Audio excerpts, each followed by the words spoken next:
আমার মালিকের লগে দেখা করার সময় হয়ে গেছে, আমি তাড়াতাড়ি যাই। এই তুই কাম হালাইয়া কই যাস? আমার মালিকের কাছে যাইতাছি, এখন কথা বলার সময় নাই। সারাদিন কাম করে তো মালিক টেহা দেয় না, কত কেডের কেডের করে। আর হেতে আজকে কাম হইয়া আজকে ওই কই জানি দেখা করতো জায়গা। মাতবর আসুক, তারপর বিচার দিতেছি।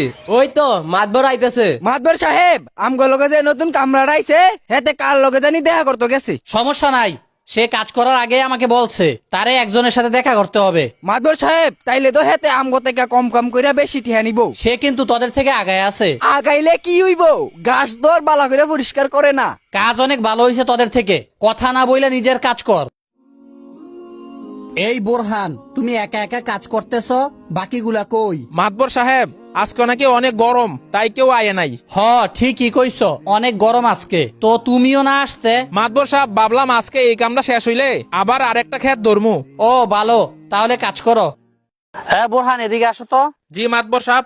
এই নাও বিরিয়ানি, এগুলো তোমার জন্য।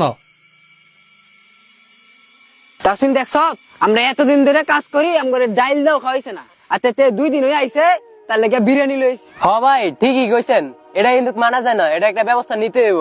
মাতবর সাহেব, বুঝলাম না, আমরা এতদিন কাম করে আমগরে ডাইল পানিও খাওয়ান না, আর তে 2 দিন হই আইলো তারে বিরিয়ানি খাওয়াইলেন। শোন, তাকে আমার অনেক পছন্দ হইছে, সে কম সময়ে অনেক কাজ করতে পারে, আর তোরা তোদের কাজ কর।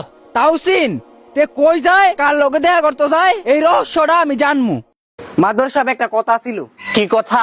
আমগো লগে যে নতুন কামরা আইছিল, তারে কি কোনদিন জিগাইছিলেন তে কার লগে দেখা করতে যায়? তুই তো ঠিকই কইছ, আমি তো কখনো এই বিষয়ে জিজ্ঞেস করি নাই।